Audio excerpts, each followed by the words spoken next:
At my best friend's baby shower, she smirked across the room and said, "Some people were just meant to be babysitters, not mothers." Everyone awkwardly laughed as I grinned and nodded. A year later, when her life imploded and she needed someone to raise her child, guess who said no first, loud enough for everyone to hear? I used to think I was good at picking friends. I really believed loyalty meant something. That if you were always there for someone, they'd return the favor. Turns out, I was just useful. And people love keeping useful friends around until they don't need them anymore. My name's Claire.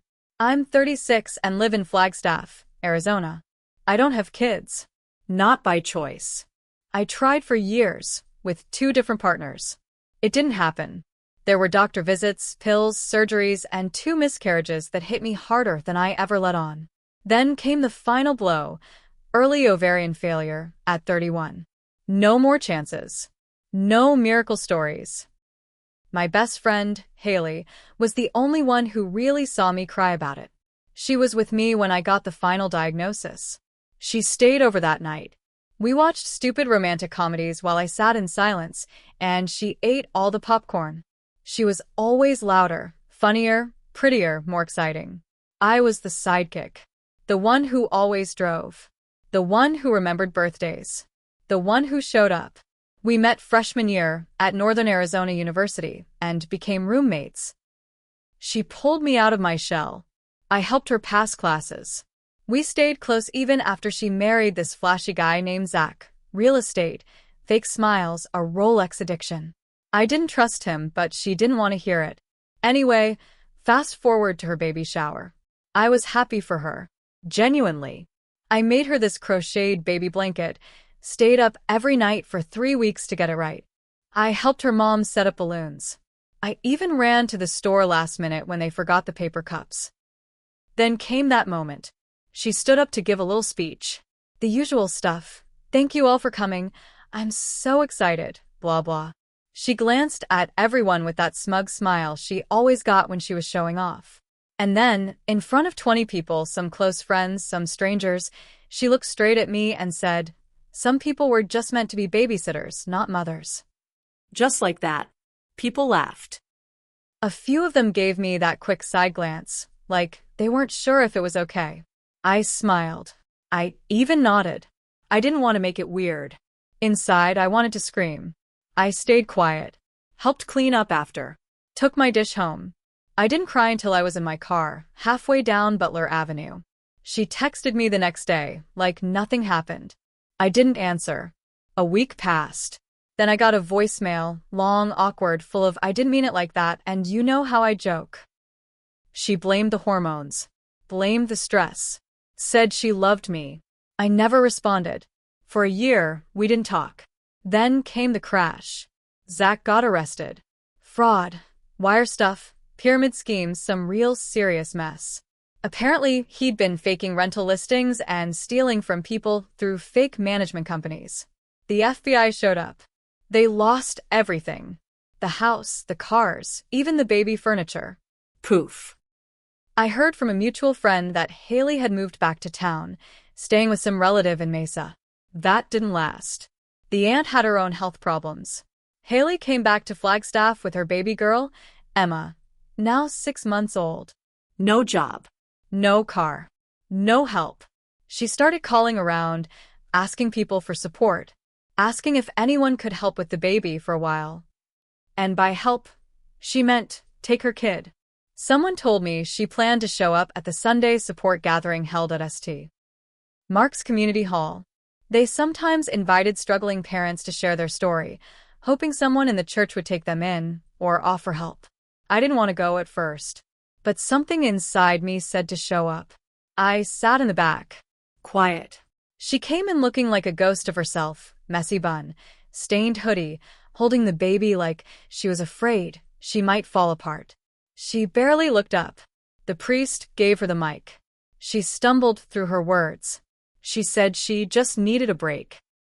That she was in over her head. That maybe someone who's always been great with kids could step in, at least temporarily. She looked straight at me. Everyone turned to follow her eyes. The woman next to me whispered, "She's talking about you, right, Claire?" I stood up. My heart was beating fast. But my voice came out calm, loud enough for everyone to hear.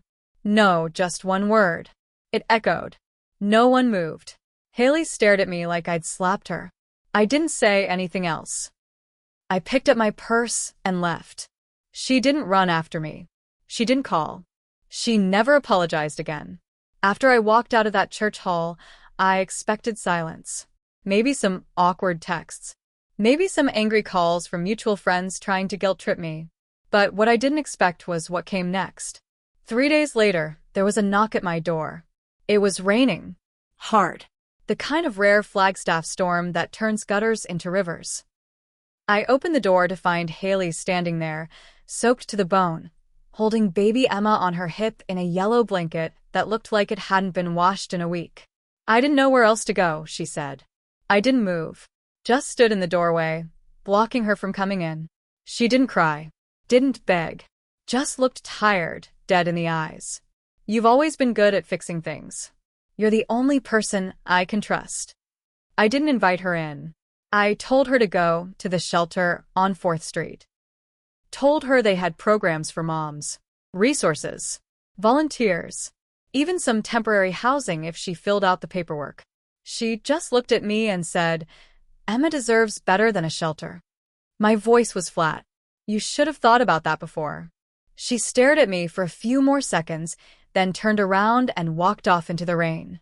Later that night, I got a call from our old mutual friend, Renee. Claire, she said. I know what happened. And I get it, I do.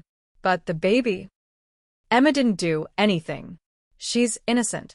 I'm not taking her kid, Renee. I'm not saying you should. I'm saying, Haley tried to check into the 4th Street shelter, but they're full. There's a wait list. I didn't say anything. She's sleeping in her car with that baby, Claire. I hung up. Then I sat on my kitchen floor for almost an hour. No lights. Just me, the hum of the fridge, and a sinking feeling in my chest. This wasn't how I wanted things to go. But I couldn't be her fix-it person anymore. I couldn't erase what she said, what she meant. That wasn't a joke. That was the truth slipping out. She meant it, that I was only good enough to raise other people's kids. She just never thought she'd be the one asking me to. A week passed. I avoided calls. I stayed home. Then one morning, I stopped by the grocery store and ran into someone I hadn't seen in years. Zach's sister, Amanda. I almost didn't recognize her. She used to be glam, makeup always perfect.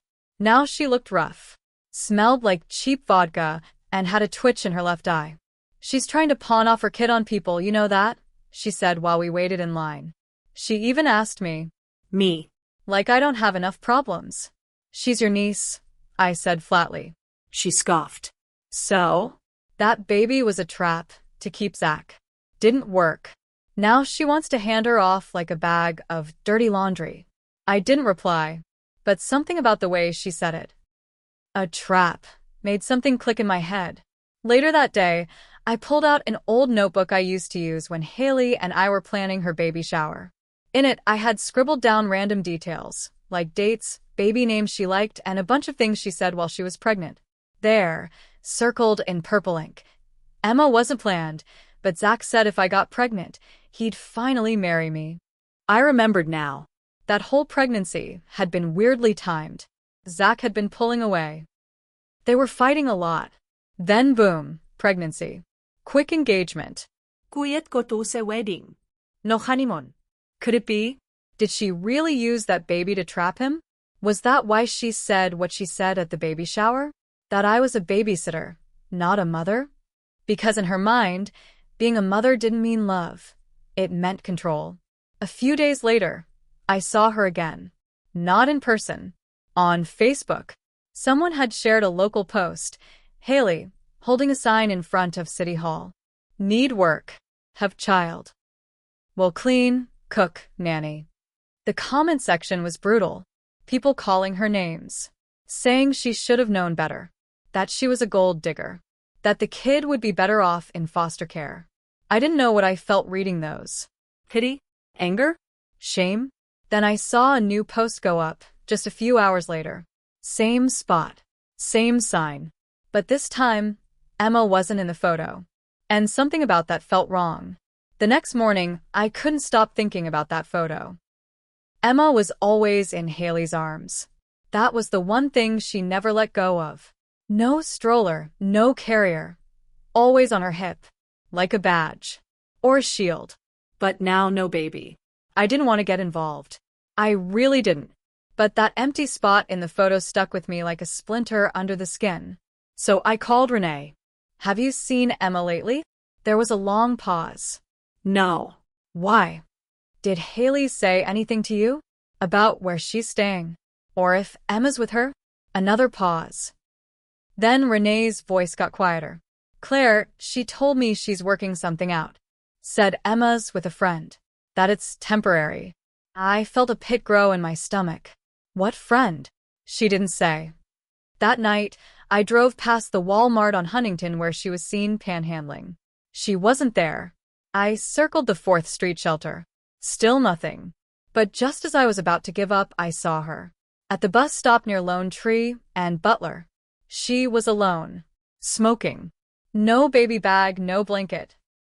I pulled over. She looked up when she saw me. Didn't smile.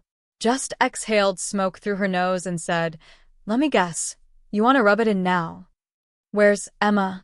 She narrowed her eyes. "With someone safe." That's not an answer. She's fine. Clean, fed, sleeping in a warm crib. That's more than I can give her right now. I stepped closer. Who has her? She turned her back to me. It's not your business anymore, Claire. That's when I lost it. Not my business? I snapped. You tried to dump her on me in a church full of strangers. You dragged my name through the mud because I said no. And now you won't even tell me where your kid is? She whipped around. Because I knew you'd try to take her. That stopped me cold.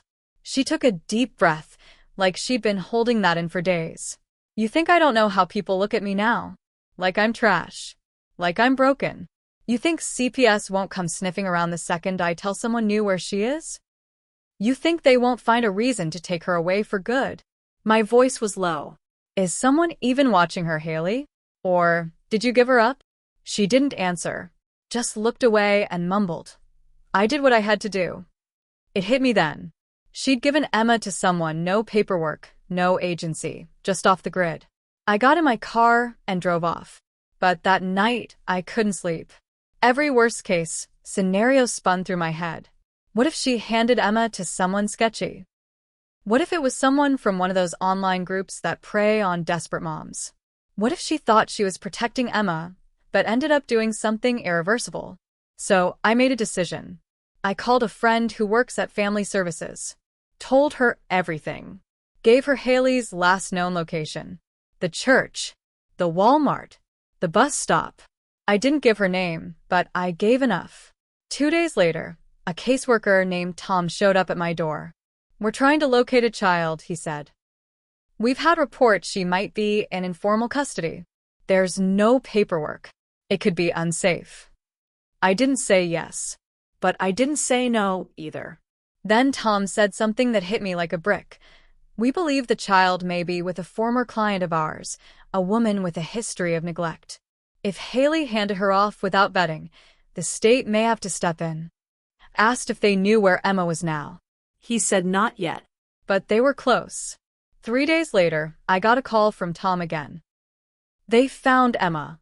She'd been left with a woman named Sharon, someone Haley met in an online moms group. Sharon had lost custody of her own 2 kids years ago. The place they found her was a tiny house on the east side of town, filled with trash, dirty clothes, and 3 other kids running around unsupervised. Emma was there, in a playpen, in a soaked diaper with a bottle of spoiled formula tipped over beside her. She wasn't crying. She wasn't making any noise at all. Tom said she just stared at the wall. I went to the hospital. I don't even know how I got there. I just remember my hands shaking as I walked through those doors. They had her cleaned up and checked over. She was going to be okay. No permanent damage, they said. But something in her eyes that stuck with me. When I saw Haley again, it was in the CPS building downtown. She was sitting in a metal chair in the waiting room, knees bouncing, biting the skin around her thumb. When she saw me walk in, her face twisted up like she was going to cry. "Claire, you gave her to Sharon?" "She told me she was clean. That she had a job." "I didn't know. You didn't ask. You didn't check. You just gave her away." Her mouth opened, but she didn't say anything.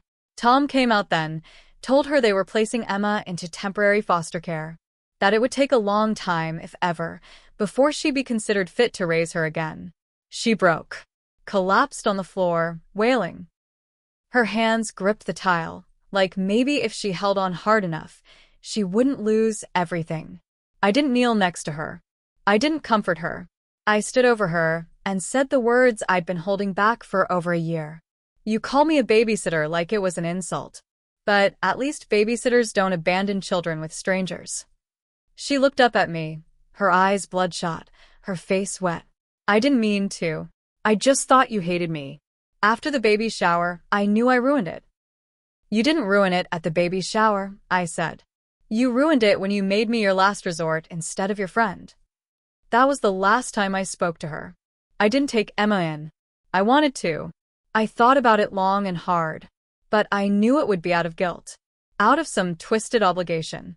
And I was done fixing other people's mistakes. I visited Emma once before she got placed with a long-term foster family. I held her, sang to her. She didn't remember me. She just fell asleep on my shoulder. I left the blanket I crocheted at her baby shower with the social worker. I didn't say who I was. I just asked her to give it to the little girl when she was older. Maybe tell her it came from someone who once really wanted to be her mom. As for Haley, I heard she moved down to Phoenix. Took up some dead-end job. Doesn't have custody. Doesn't even get visits. I don't hate her, but I'll never forgive her. Sometimes the people who say the cruelest things don't realize they're giving you the clearest reason to walk away. She said I was meant to be a babysitter. Turns out, she was the one who couldn't be a mother.